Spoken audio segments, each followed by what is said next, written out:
सृष्टि रूपा स्वायं भुव मनु अर्षद रूपा इनते वही सृष्टि अनुपा।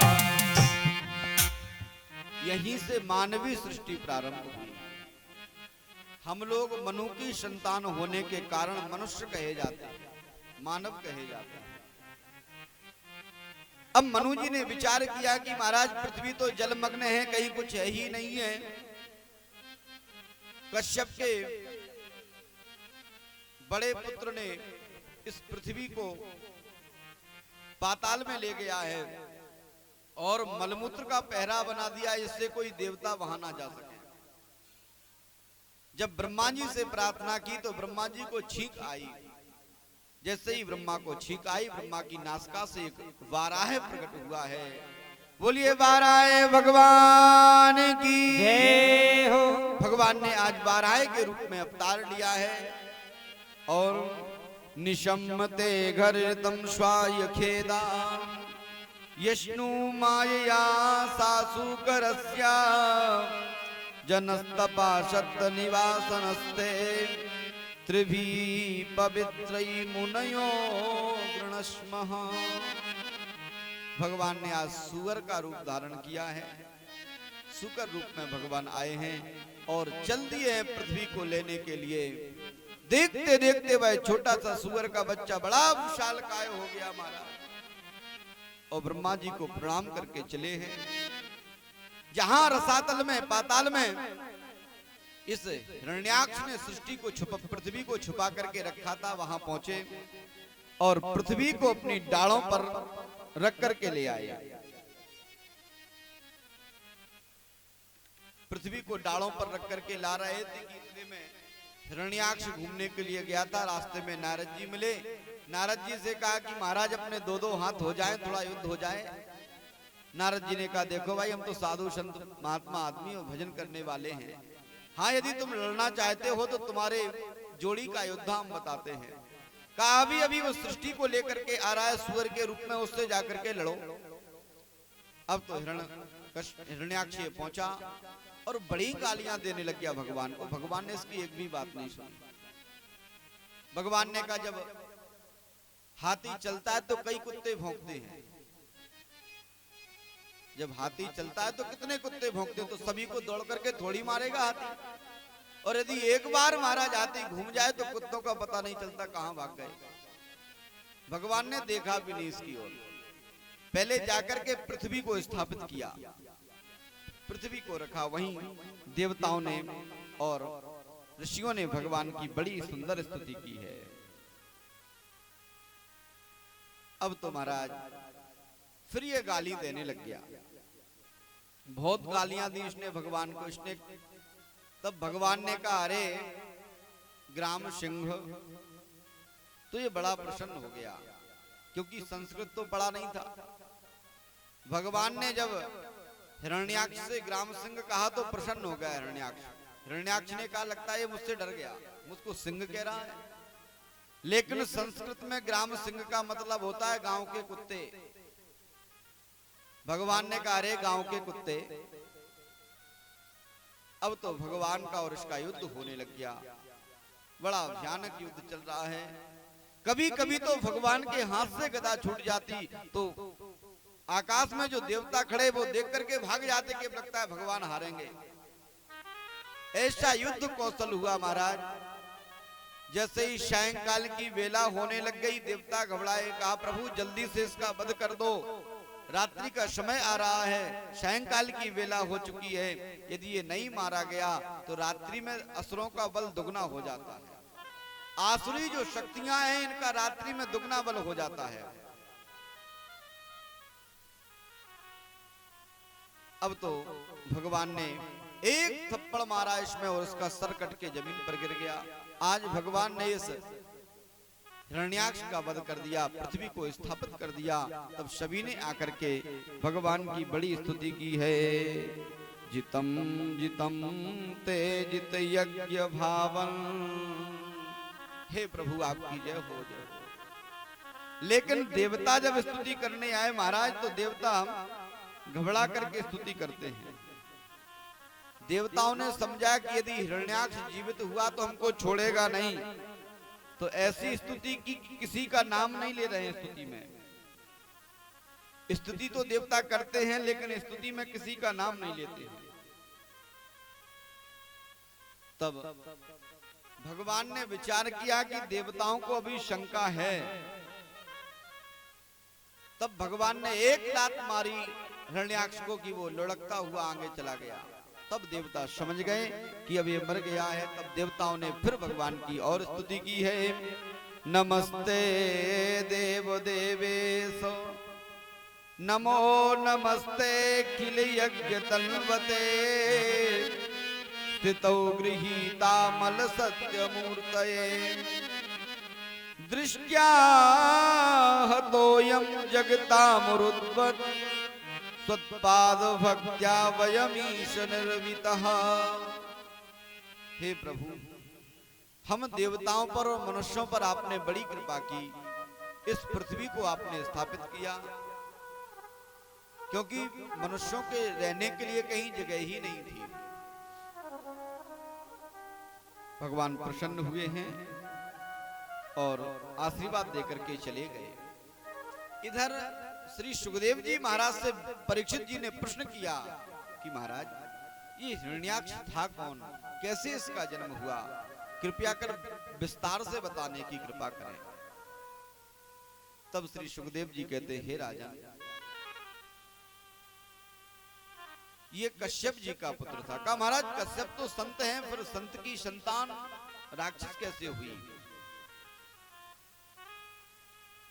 तब श्री सुखदेव जी ने कहा कि हे राजन, एक समय की बात है, श्री कर्दम ऋषि सायंकाल संध्या वंदन कर रहे थे। सायंकाल की वेला थी।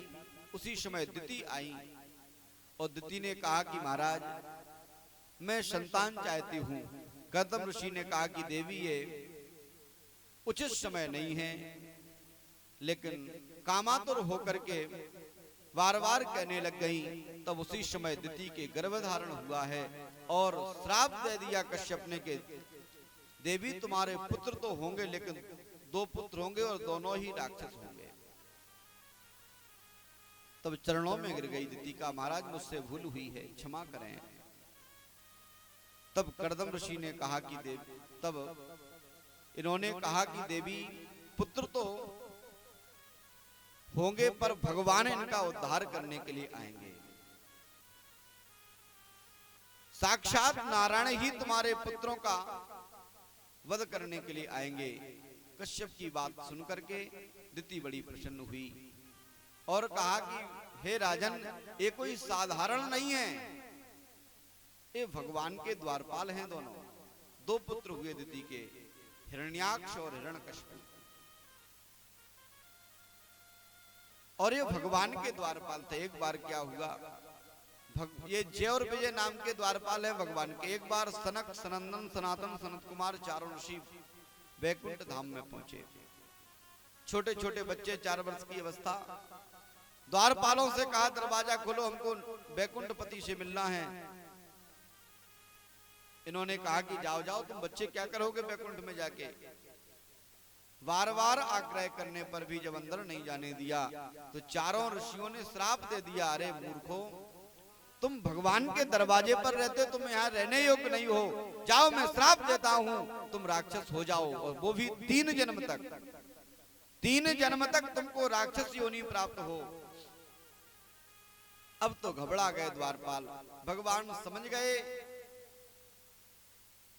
यदि चारों कुमार दहली के अंदर आ गए तो मेरा जो वचन है वो झूठा हो जाएगा, क्योंकि भगवान कहते हैं कि वैकुंठ में उसी का प्रवेश है जो काम, क्रोध, लोभ और मोह से परे होता है। आज सनत कुमारों को क्रोध आ गया तो वो भी, इतने बड़े संत को भी वैकुंठ में प्रवेश नहीं हुआ। भगवान आ गए दरवाजे पर। कहा महाराज क्षमा करें, मेरे सेवकों ने आपका अपराध किया है, हम भी दंड के भागी हैं। हमारे सेवक तो 3 बार जन्म लेंगे, पर हम 4 बार पृथ्वी पर अवतार लेंगे इनके लिए। और भगवान ने 4 अवतार धारण किए। तब इन्होंने कहा कि महाराज हमसे भी गलती हुई, तब आप 4 लोगे, आपके भक्त 3 लेंगे तो 2 अवतार लेके हम भी आएंगे। तो यही प्रहलाद के और विभीषण के रूप में आए। प्रहलाद के रूप में और विभीषण के रूप में सनंदन सनातन सनत कुमार ही आए, जो इनके उद्धार का कारण बने। महाराज, इस प्रकार से ये दोनों पुत्र राक्षस हुए हैं। आगे मनु जी महाराज ने अब अपनी सृष्टि को बढ़ाना प्रारंभ किया। मनु की 3 कन्याएं हुई, आकृति, देवहूति और प्रसूति। कहा कि महाराज देवहूति का विवाह कर्दम ऋषि के साथ हुआ। तब विचार किया, श्री सुखदेव जी ने प्रश्न किया कि महाराज कर्दम ऋषि तो बड़े तपस्वी, उन्होंने विवाह कैसे किया? क्योंकि वह तो तपस्या करते रहते हर समय। तब सुखदेव जी कहते हैं, राजन साक्षात भगवान नारायण ने आकर के ही सुखदेव कर्दम जी से कहा था कि आप गृहस्थ आश्रम में प्रवेश करो। तब मनु जी ने अपनी पुत्री का विवाह देवहूति मैया का विवाह कर्दम के साथ कर दिया। कर्दम जी के पास अपनी कन्या को ले गए और विवाह किया। एक रुचि नाम की कन्या प्रजापति को दे दी और एक दक्ष प्रजापति के साथ एक कन्या का विवाह हुआ। ऐसे 3 कन्याओं का विवाह हुआ। तो कहा महाराज देवहूति का वंश कैसे आगे बढ़ा ये बताएं। कहा कि कर्दम जी ने तपस्या शादी जब की तो कहा था कि मैं केवल एक पुत्र उत्पन्न करूंगा, इसके बाद में जंगल को चला जाऊंगा, संतान होते ही मैं जंगल को चला जाऊंगा। कहा ठीक है। और धीरे धीरे करते करते जब पहली संतान लड़की हुई तो कर्दम जी ने कहा कि देवी अब मुझे आज्ञा है जाने की। तो देवहूति मैया ने कहा महाराज आपने कहा था कि पुत्र होगा जब जाऊंगा, ये तो पुत्री है, इसका विवाह कौन करेगा? और धीरे धीरे करते करते 9 कन्याएं उत्पन्न हो गईं, जो ब्रह्मा जी के 9 पुत्रों को विवाह की। अब तो देखो ये 9 कन्याएं जो है नवदा भक्ति है, और जहां 9 प्रकार की भक्ति आ जाती है वहां भगवान को आना ही पड़ता है। भगवान के दरबार में पहुंचने के लिए 9 सीढ़ियां हैं। कौन कौन सी? प्रथम भगति संतन कर संगा, प्रथम भगति संतन कर संगा, दूसर रति मम कथा प्रसंगा, दूसर रति मम कथा प्रसंगा। ये 9 प्रकार की भक्ति। श्रवणम कीर्तनम विष्णु, स्मरणम पाद सेवनम, अर्चनम वंदनम दास्यम, शक्य आत्मनिवेदनम। इस 9 प्रकार की भक्ति के बारे में बताया। और जिसके पास ये नवदा भक्ति आती है और 9 प्रकार की ना सही केवल एक प्रकार की भक्ति जिसके पास आ जाए, भगवान उसके यहाँ प्रकट हो जाते हैं। आज कर्दम जी के यहाँ साक्षात नारायण कपिल देव जी के रूप में प्रकट हुए हैं। बोलिए कपिल भगवान की जय हो। भगवान कपिल प्रकट हुए हैं। कर्दम जी जानते हैं कि ये साधारण बालक नहीं है, ये तो साक्षात जगत नियंता जगताधार परब्रह्म परमात्मा ही हमारे यहाँ पुत्र के रूप में आए हैं। कर्दम जी प्रसन्न हो गए और कर्दम जी तुरंत अपने पुत्र के पास पहुंचे और प्रणाम किया है और कहा कि महाराज अब मुझे बताइए मैं क्या करूं, मेरे लिए क्या आदेश है। तब कर्दम जी ने ऐसा कहा। तब कपिल देव जी ने बड़ा ही सुंदर उपदेश अपने पिताजी को दिया कि हे कर्दम ऋषि, आप यदि वन में जाना चाहते हैं तो जाइए, लेकिन तन से तो जा रहे हैं, मन से भी जाइए। ये नहीं कि तन से तो जंगल में लेकिन मन से घर में, ऐसा भजन नहीं, ऐसे भजन नहीं होता है। आप जंगल में जाकर के प्रेम से भगवान का भजन करो और अपने मन को भगवान के चरणों में लगाओ, ऐसा उपदेश दिया है। श्री कर्दम ऋषि जंगल में गए हैं, प्रेम से भगवान की तपस्या की है, भगवान के धाम को चले गए। इधर एक दिन की बात है,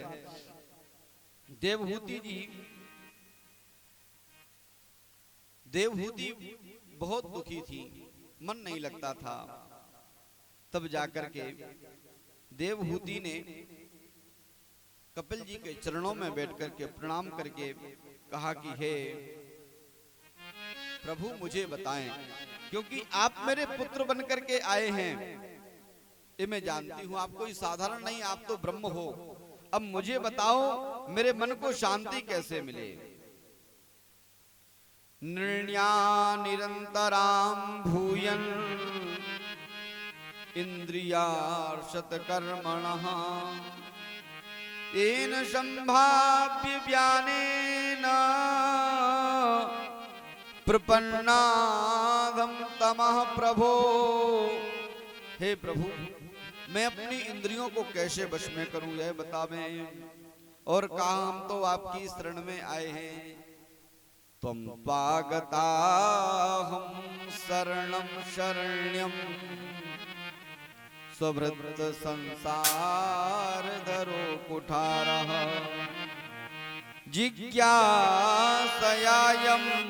प्रकृते पुरुषस्य नमामि श्रद्धाम विदाम वरिष्ठः।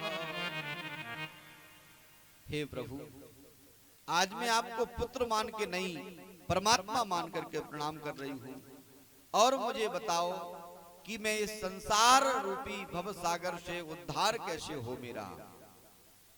तब श्री कपिल जी महाराज ने देवहूति मैया को बड़ा सुंदर योगाध्यात्मकम पुंसाम मतो निस्त्रिस्याय में अंत्यो परवित्रम दुखाय च सुखस्य च सभी धर्मों के बारे में बताया है, और विभिन्न विभिन्न तत्वों के उत्पत्ति के बारे में बताया, और सांख्य शास्त्र का बड़ा सुंदर उपदेश दिया है। सांख्य शास्त्र का कपिल देव जी ने अपनी माता को उपदेश दिया। अष्टांग योग की उत्पत्ति के बारे में बताया है, और सृष्टि के क्रम को बताया, भक्ति कर्म और काल की महिमा को भी बताया है। देह में आसक्ति क्या है इसको भी बताया, और अध्योगति सद्यो मुक्ति क्या होती है इसके बारे में भी बताया है। जो कहा कि मैया जो ईश्वर का आराधन करता है उसकी ऊर्ध्व गति मिलती है उसे, और जो भूत प्रेतों को सिद्ध करता है उसे अधोगति प्राप्त होती है। और एक बड़ी सुंदर बात कही है,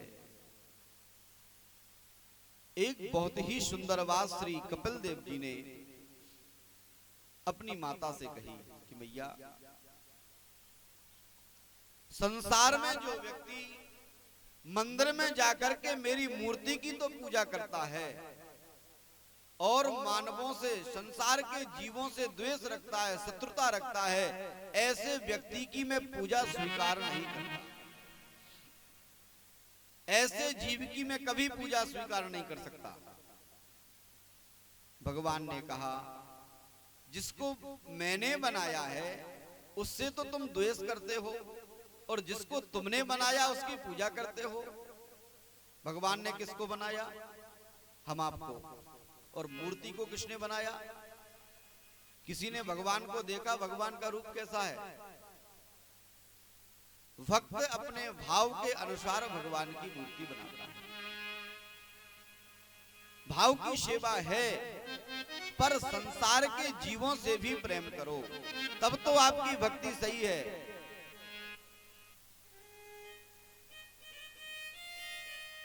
हाथ में तो माला चल रही है और बगल में छुरी रखे हो, ऐसी पूजा को भगवान स्वीकार नहीं करते।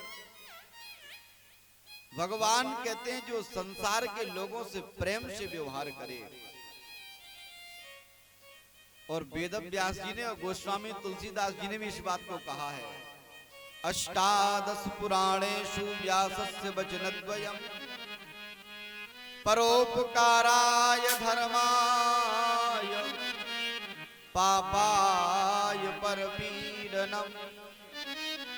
परोपकार करना ही सबसे बड़ा धर्म है। इसी बात को गोस्वामी जी कहते हैं। क्या लिखा है?